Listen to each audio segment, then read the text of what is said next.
Il faut qu'on se dise une chose. Quand on met un enfant là, il a des droits. Et nous, en tant que parents, nous avons des devoirs. Ça, c'est clair. Mais l'enfant n'a aucun devoir. Le seul devoir de l'enfant là, c'est de respecter son papa. Alors, monsieur et c'est de les Banou, honorer. J'ai l'impression que vous êtes en train de limiter la vision de l'enfant à un certain âge. Parce que les enfants d'un parent restent enfants de ses parents, même quand ils ont 50 ans. Oui, je suis d'accord. Voilà. Donc, même à l'âge adulte, oui. Est-ce qu'à l'âge adulte où on n'est plus des enfants comme des enfants de 10 ans, 15 ans, est-ce qu'à ce moment-là, pendant qu'on est dans l'âge adulte et que les parents sont encore en vie, on n'est pas redevable en quelque sorte pour tout ce qu'ils auront eu à faire pour nous, en fait. La dernière fois que vos parents vous ont acheté des vêtements, c'était en quelle année? Parce bon, que les parents aussi savent à quel âge ils doivent plus prendre en charge un enfant. Non, parce que ça a des limites en fait. Voilà pourquoi on dit que quand l'enfant est majeur, les devoirs s'arrêtent. Vous voyez, on arrête. C'est-à-dire les couches là, on ne les achète plus. Pour dire que c'est déjà clair, c'est fait. Maintenant aujourd'hui, l'amalgame là naît du fait que le papa pense que c'est du donnant tout depuis son enfant. C'est pas du donnant. La preuve aujourd'hui. Parce qu'on est en train d'utiliser des mots, mais nous-mêmes, on ne veut pas trop les cerner. Quand on dit l'enfant a droit, par exemple, à l'éducation, il a droit à la santé, quoi. Quand ça sonne droit, ça sonne devoir chez le papa. Vous voyez, non? Mais comme elle a dit tantôt, n'oubliez pas qu'il y a le papa qui va peut-être t'assister. Mais il y a celui qui n'est pas ton papa qui va te bâtir, faire de toi un homme, un PDG, un président. Maintenant, c'est là-bas qu'il y a la redevabilité. Parce que la reconnaissance, l'arène familiale là, et la redevabilité, il y a des choses qui vont de soi. Mais c'est qu'on veut te forcer un problème. Mais quelqu'un qui t'a trouvé du travail... Il n'avait pas de devoir envers toi, mais il a fait quand même. Voilà, il n'avait pas de devoir. Il a fait, là maintenant c'est de la reconnaissance. Souvent mais c'est obligé. Parce que le gars, ce qu'il a fait pour toi, il y a des gens qui disent souvent que ce que tu as fait pour moi, mais même mes parents n'ont pas fait ça pour moi. Ça existe cette expression. Ce qu'on est en train de dire, c'est qu'aujourd'hui, il y a eu des parents qui ont eu à faire des choses, on le leur concède. Mais pris aujourd'hui là, c'est de grosses erreurs. Est-ce qu'à ces parents aujourd'hui, il y a des parents dans le temps qui ont refusé de scolariser des filles.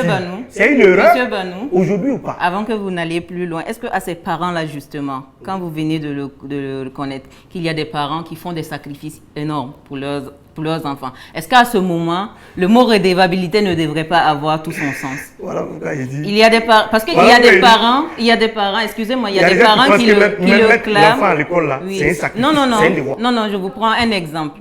Pour un parent, par exemple, pour la réussite de son enfant, moi j'en connais des parents qui ont vendu leur parcelle pour faire partir leurs enfants à l'étranger parce qu'ils ont cru en leur rêve de l'aventure. Des enfants qui se sont dit, en partant en aventure, je vais réussir.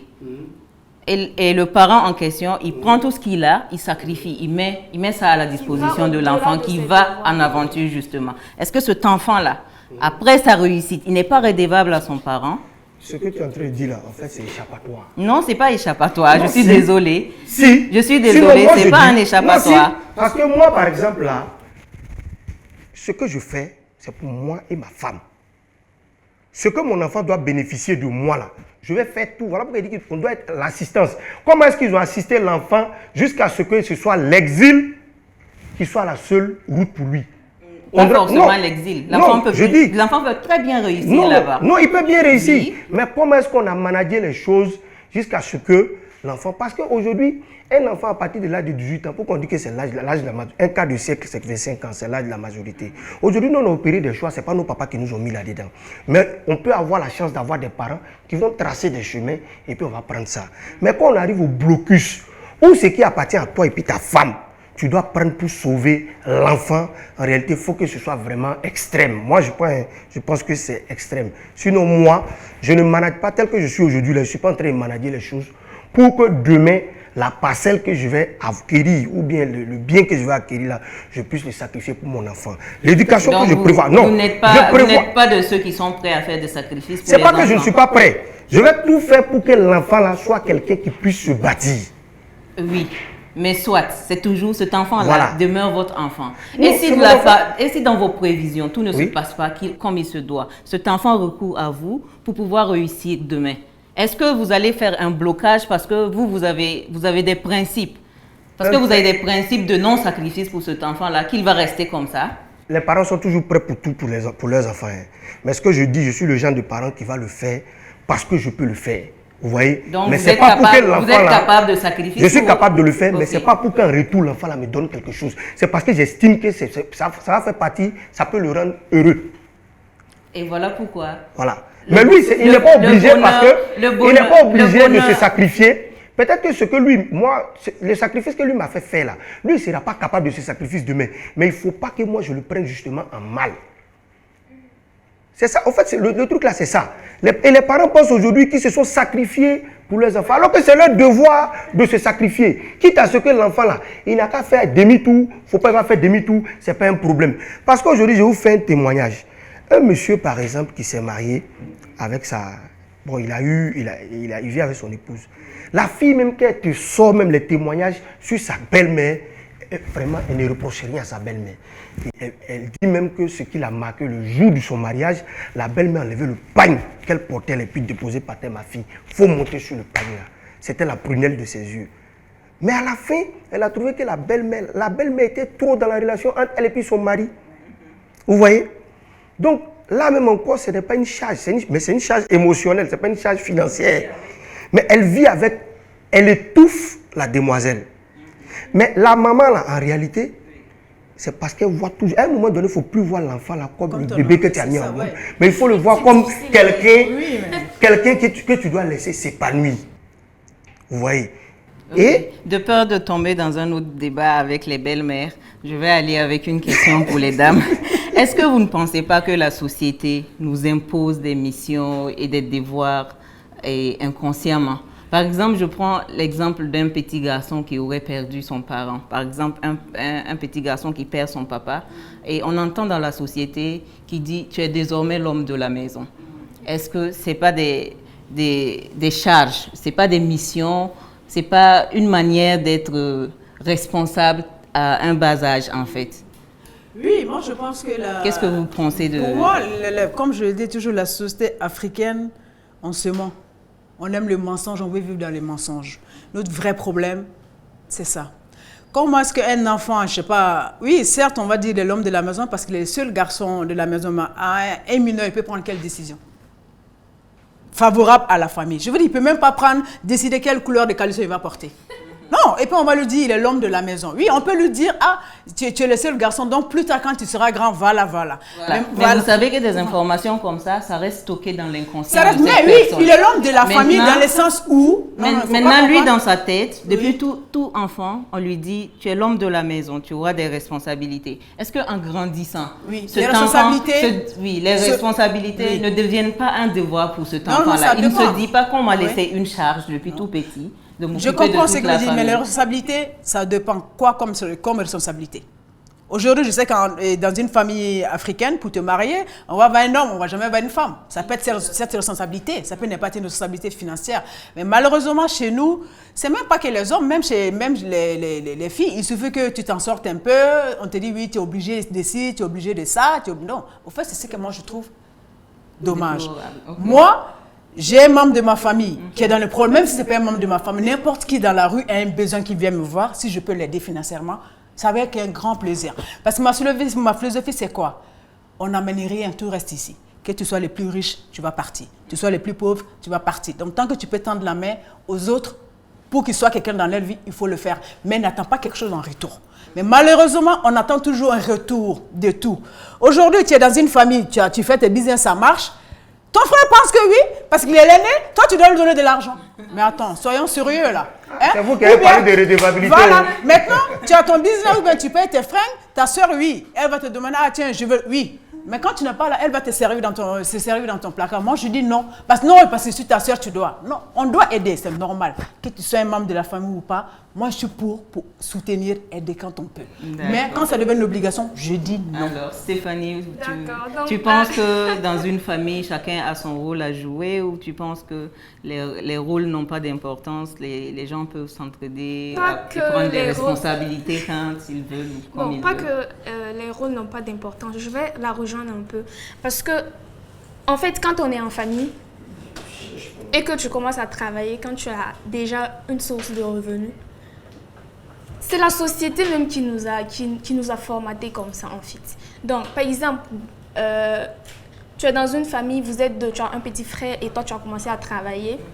Quand le petit frère il a besoin de quelque chose, il ne va plus chez les parents, il vient directement vers chez toi. Voilà, j'ai besoin de ça. Ça c'est pas peut-être, est-ce que c'est pas les affinités? C'est pas que les affinités. Et même s'il va chez les parents, ils vont dire, va voir ta grande les soeur. parents même disent non, mais va voir ta soeur. Oui, c'est ça, on dit ça. On dit, va voir ta grande soeur. Est-ce qu'on ne vous amène pas à être soudés par là? Est-ce que c'est pas une manière? C'est pas forcément ça, parce que ça ne se limite pas à ça. Quand il y a est-ce les dépenses à la maison, maintenant, est-ce qu'à ce moment, les parents ont les moyens de subvenir aux besoins de cet enfant? Puisqu'ils le faisaient Oui, avant. ils le faisaient. Est-ce qu'ils ont toujours les moyens? C'est parce que, je trouve que c'est parce que ils voient maintenant en fait que la fille ou le monsieur, l'aîné, en fait, il a une source de revenus. Ils veulent un peu se décharger.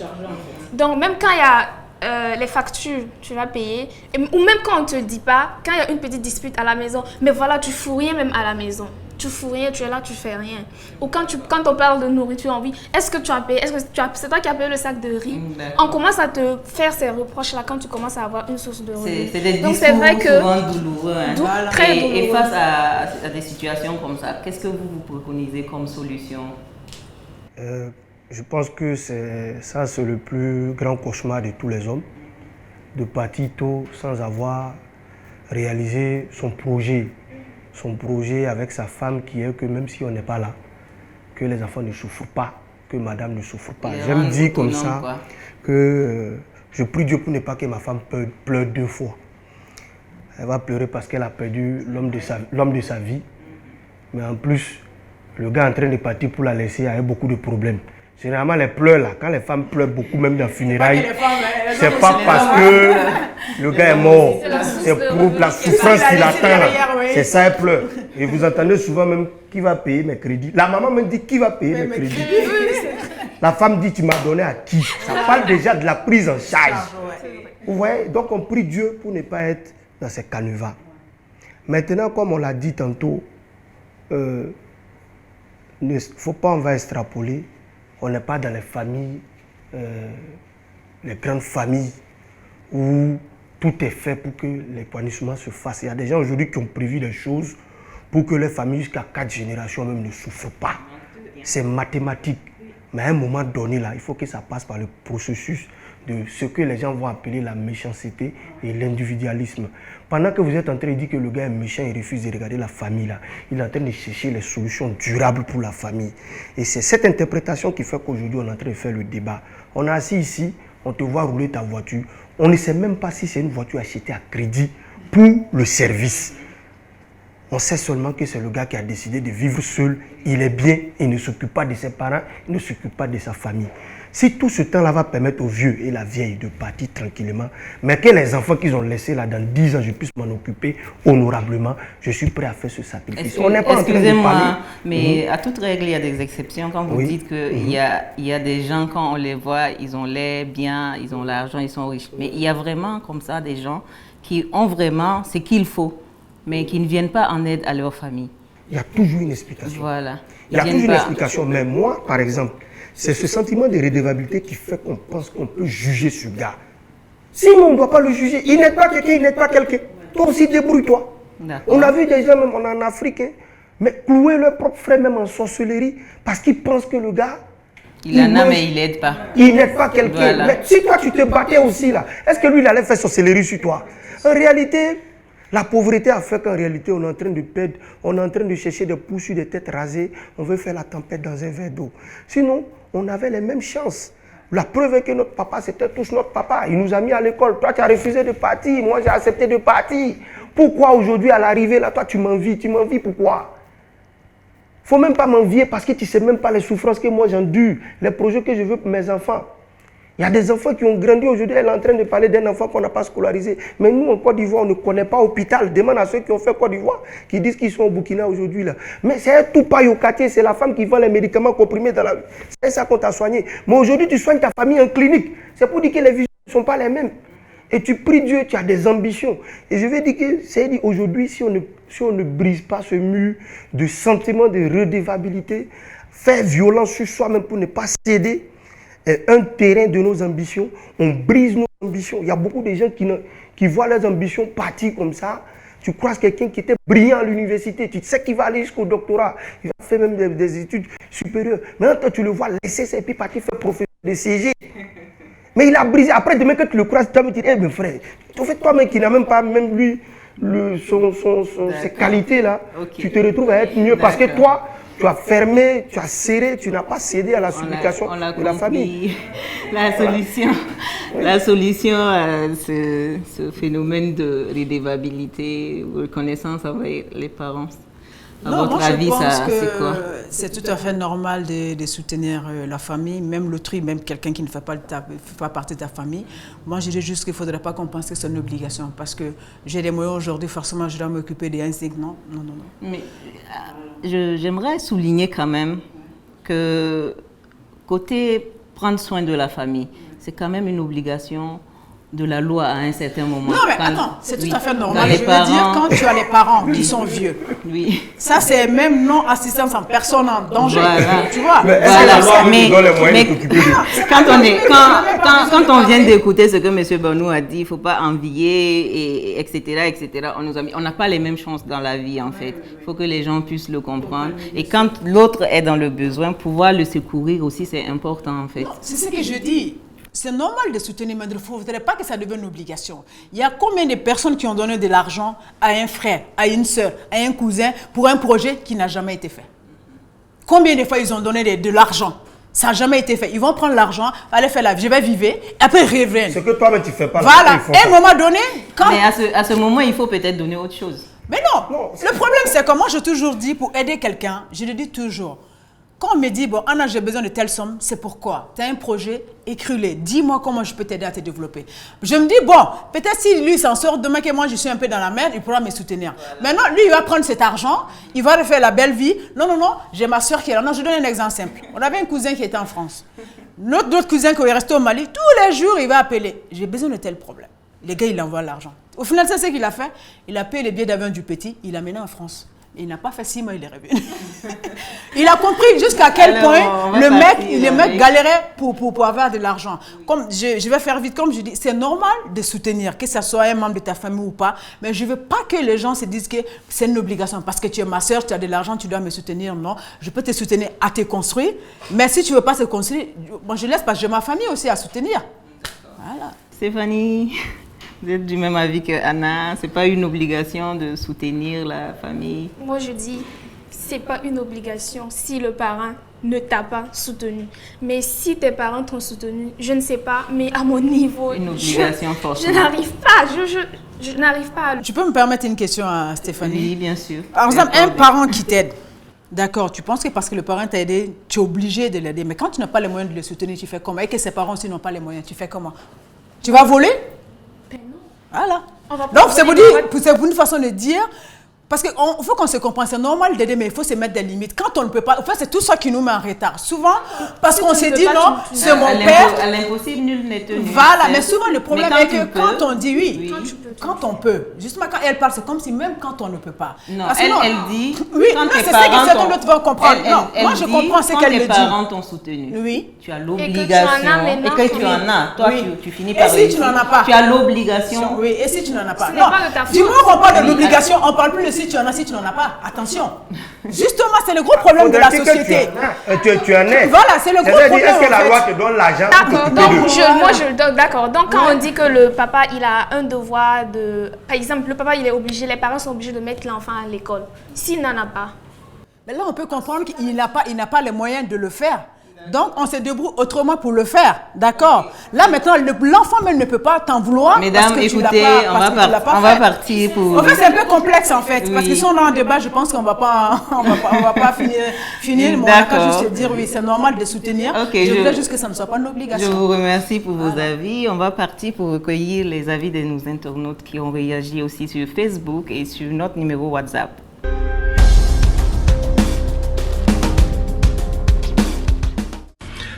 Bonjour. En ce qui concerne la question de savoir est-ce qu'un enfant est toujours redevable envers ses parents, moi, la réponse est sans équivoque, c'est oui. Il n'y a pas de débat. Du simple fait du don de la vie que ce parent-là a fait à l'enfant, il lui est redevable. Pour moi, la véritable question qui se pose, c'est est-ce que cette redevabilité-là, elle a des niveaux? Parce qu'on remarque beaucoup en Afrique que des fois, le poids social, en fait, représente une entrave au développement de certaines personnes, de certains enfants. Est-ce que il y a des limites, en fait, où, entre guillemets, on doit s'arrêter quand on sent que, voilà, ses parents deviennent une charge trop pesante sur sa vie personnelle et familiale? Et il faut noter que certains pensent que c'est une obligation.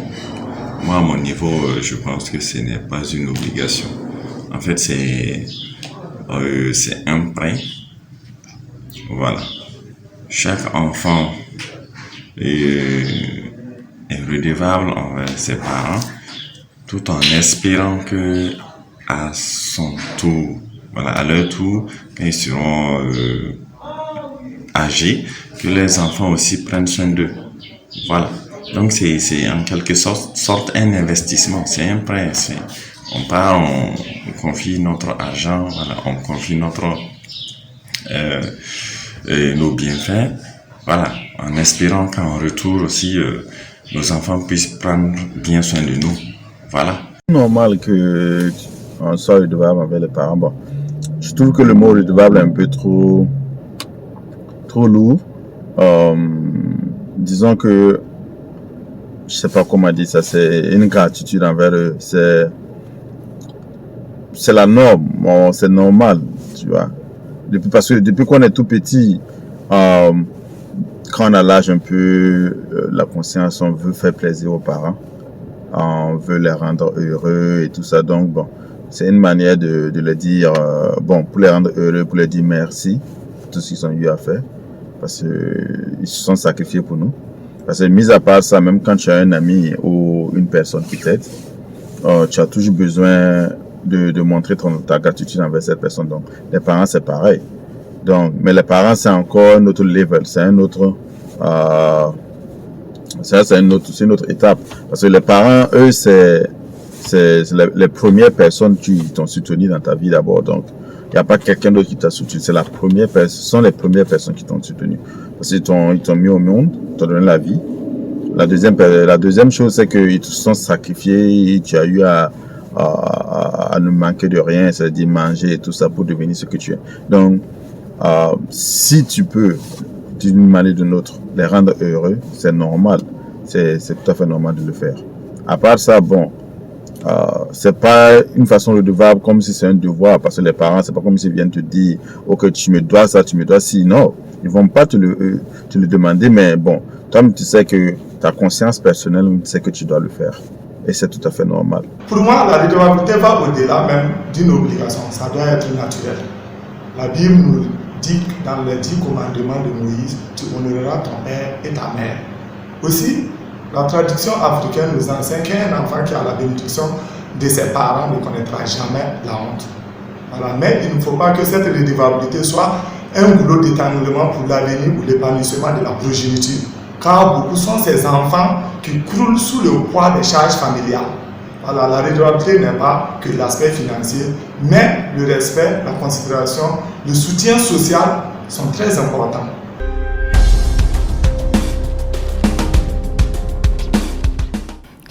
Merci à tous ceux qui réagissent depuis les réseaux sociaux. Ils sont autant divisés que vous sur le sujet. Vous l'aurez compris, on va revenir donc à notre sujet. On va recueillir le dernier avis de tout un chacun sur le sujet du jour qui est redevabilité ou reconnaissance envers nos parents. Monsieur Banou, vous avez un dernier mot par rapport au sujet du jour? Je retiens en tout cas du débat qu'on a eu à développer que le bonheur, il est individuel avant d'être collectif. Donc avant de penser aux autres, il faut que soi-même on soit bien dans sa peau. Mais ce n'est pas les autres qui doivent être en tout cas le fil conducteur de notre bonheur. Quand c'est comme ça, ce n'est plus un bonheur. Il faut travailler pour soi-même pour être heureux. C'est pas faux. On ne travaille pas pour les autres pour être heureux. Et comme on le dit en Afrique, on prie Dieu qu'il nous bénisse pour que nous aussi nous puissions bénir les autres. La chaîne de solidarité ne va jamais s'arrêter. Mais aujourd'hui, ici, le bonheur d'un père doit entraver celui de son enfant. Je pense qu'à ce moment-là, on ne parle plus de bonheur. Donc, prions Dieu pour être des sources de bonheur pour nos descendances, que nous ne soyons pas des sources de mépris et de malheur pour notre progéniture. Dès l'instant qu'on commence à obliger l'enfant à aller dans une direction, on n'est plus dans le bonheur de l'enfant. Et attendre quelque chose forcément de son enfant parce qu'on l'a mis au monde, je pense que pour moi, c'est immoral. Il faut prier Dieu, bénir cet enfant-là. C'est sûr que s'il en a, il saura nous honorer en retour. D'accord. Immoral, vous pensez aussi que attendre quelque chose de son enfant, c'est immoral? Ben oui, parce que c'est tellement une pression qu'on met sur le dos de l'enfant que ça peut être l'une des causes de l'échec de l'enfant, en fait, parce qu'il veut tellement bien faire, parce qu'après, il ne vit plus pour lui, il vit juste pour ses parents, comme il vient de le dire. Quand on met un enfant au monde, c'est pour qu'il soit heureux. Donc, voilà, je suis pour aider les parents, c'est tout à fait normal, mais je voudrais juste que les parents comprennent qu'ils ne doivent pas penser que c'est une obligation, en fait, parce qu'après, il y a plus de malheur que de bonheur dans ce genre de situation, en fait, parce qu'on impose quelque chose dont le gars n'est pas forcément capable. Donc, voilà. Moi, je ne suis pas d'accord quand on impose, mais je pense qu'il faut soutenir, vraiment. Voilà. D'accord. Stéphanie, un dernier mot pour la fin? Juste que quand un parent s'est esquinté pour ta réussite et que tu réussis à accomplir ce que tu veux, à accomplir ton rêve, il y a un devoir de reconnaissance envers ce parent-là qui s'est esquinté pour toi.